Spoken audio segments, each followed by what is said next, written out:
အားလုံးပဲမင်္ဂလာပါကိုတူတာဖူဘောတစ်ကနေပြီးတော့ညီကိုတွေအားလုံးကိုပြန်လည်ပြီးတော့ကြိုဆိုလိုက်ပါတယ်ကျွန်တော်တို့ဒါမနေ့ကတော့ leave တွေရဲ့လက်ကျန်ပွဲစဉ်တွေပြီးဆုံးသွားတဲ့အချိန်မှာတော့ဒီနေ့မှာ FA Cup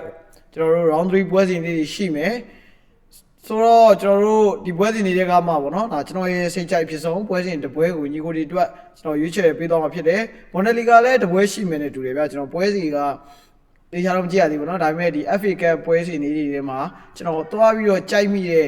တပွဲကိုဒါတွေ့လို့ညီကိုတွေအတွက်ကျွန်တော်ရွေးချယ်ပြီးတက်ဆက်ပေးတာဖြစ်ပါတယ်ညီကိုတွေနေတဲ့ဒါတပွဲကောင်းလေးတွေမောင်းလေးတွေလိုချင်လဲကျွန်တော်ရဲ့ Telegram channel ကို join ထားပါပြီးတော့လို့ရှိရင်ဒါအစောပွဲပေါ့နော်အစောပွဲလေးတွေစော့ချင်လဲကျွန်တော်ရဲ့ Telegram channel ကို join ထားလို့ရပါတယ်အစောပွဲဆိုတာကတော့ကျွန်တော်ဒါ leave ဆုံးပေါ့နော်ဒီအသေးလေးတွေရဲ့အစောပွဲအစုံကိုညီကိုတွေနဲ့ဒါစော့ချင်တယ်ဆိုရင်ကျွန်တော်ရဲ့ Telegram channel ကို join ထားလို့ရပါတယ်ဆိုတော့ကျွန်တော်ဒီ FA Cup ဒါ round 3မှာ Premier League မှာနည်းနည်းလေး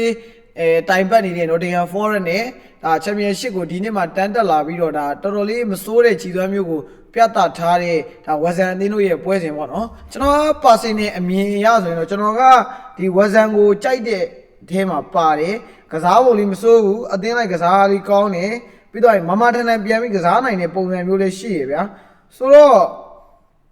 West Ham ကကျွန်တော်ရဲ့အကြိုက်တင်းထဲမှာတော့ဒါ Championship အကြိုက်တင်းထဲမှာတော့ပါနေတယ်ဆိုတော့ဒီပွဲကိုကျွန်တော်ကဒါဗီဒီယိုလေးလုပ်ပေးလိုက်တာပေါ့နော်အသင်းလဲကြိုက်ဒီ West Ham လဲကြိုက်တာဖြစ်တယ်ပြီးတော့ဒီ Nottingham Forest ကိုသူ့အနေနဲ့ဘယ်လိုကံမလဲဆိုတဲ့သဘောမျိုးကိုလည်းကျွန်တော်နည်းနည်းလေးစိတ်ဝင်စားတဲ့အတွက်ဒီပွဲကိုလုပ်ပေးရခြင်းဖြစ်ပါတယ်လက်ရှိဈေးကွက်ပေါက်ဈေးအရာတော့ဒါတေချာပေါက်ဒါ Nottingham Forest ကပဲပေးရမှာပေါ့နော် Nottingham Forest ကတည်အရှုံးဒါဂိုးပေါက်ကြီးကနှလုံးကိုအပြေရှုံးပေးရတယ်ဆိုတော့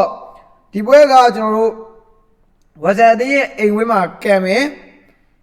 West Ham ကကျွန်တော်လက်ရှိတင်းဖောင်တွေကိုကြည့်မယ်ဆိုလို့ရှိရင် West Ham ကနောက်ဆုံး9ပွဲမှာဒါဆွမ်စီးနဲ့တပွဲကိုပဲအဝေးပွဲမှာ 2-1 နဲ့ရှုံးထားပြီးတော့ဒါကျန်တဲ့ပွဲတွေမှာ Sheffield United ကို 5-3 နဲ့နိုင်တယ်ဒါ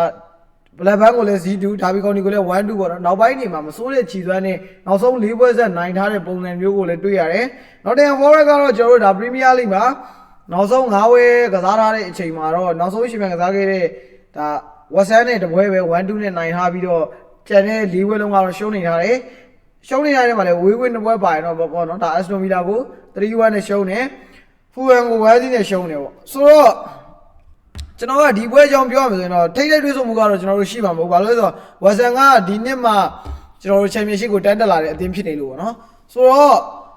့ဂိုးပေါင်းစီနှလုံးအရှုံးကကျွန်တော်ဒီပွဲမှာဂိုးပေါင်းစီပျော့တယ်လို့မြင်တယ်Forest အနေနဲ့ West Ham ကိုသူ West Ham ရဲ့အိမ်ဝင်းမှာနိုင်ဖို့ကတော့တေချာပေါက်မလွယ်ဘူး West Ham ကလက်ရှိ Championship မှာတော့မှပဲရမှတ်40ဗျာကျွန်တော်တို့ဒီ1 2 3တဲ့ဝင်နေတဲ့အသင်းတွေထဲမှာ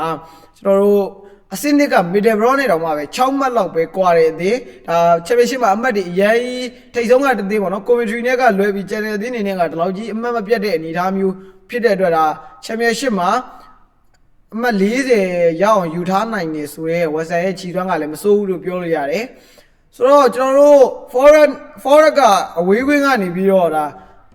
DJ ပေးပြီးတော့ဂိုးပေါင်းသေးကပျော့နေတာကြီးကတော့ကျွန်တော်မကြိုက်ဘူးဘာလို့လဲဆိုတော့ West Ham ကသူကိုယ်တိုင်ကလည်းဂိုးသွင်းနိုင်တဲ့အသင်းမျိုးကျွန်တော်တို့ဒီဂိုးကလည်းပြန်ပြီးပေးတတ်တဲ့အသင်းပေါ့နော်ဆိုတော့ဒီဘက်ကတေချာပေါက်ဒါ 2.5 ကိုဒါနှလုံးအရှုံးကိုကျွန်တော်တို့ over သွားနိုင်တယ်ဂိုးပေါ်ကိုသွားနိုင်တယ်Forest အနေနဲ့ကံမကောင်းရင်တော့ရှုံးနိုင်တဲ့အနေအထားမျိုးပေါ့နော်တခုရှိတာကဒီပွဲကရှုံးထွက်ဖြစ်တဲ့အတွက်တေချာပေါက်ကတော့ထိန်းကစားကြလိမ့်မယ်ဒါပေမဲ့ဒီပွဲကကျွန်တော်တို့တကယ် Premier League မှာတိုင်ပတ်နေတဲ့အသင်းနဲ့ Championship မှာမစိုးလာတဲ့ခြေသွမ်းကိုပိုင်ဆိုင်ထားတဲ့အသင်းဖြစ်တဲ့အတွက်ကတော့ကျွန်တော်တို့စောင့်ကြည့်ဖို့ကတော့ကောင်းတယ်ဆိုတော့လက်ရှိဈေးကွက်ပေါက်ဈေးနဲ့ပြောရမယ်ဆိုရင်တော့ကျွန်တော်ကတော့ကျွန်တော်ရဲ့စိတ်ကြိုက်ရွေးချယ်ပေးမှုကို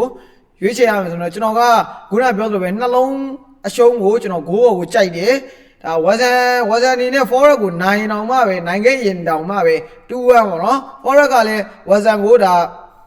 ါနိုင်လဲ 1-2 လောက်ပေါ့ 1-2 လောက်ပဲသွား 1-2 လောက်ထိသွားနိုင်တယ် West Ham ကလည်းဂိုးသွင်းချေရှိတဲ့အသင်းဖြစ်တဲ့ကျွန်တော် West Ham ရဲ့ယုံအားနဲ့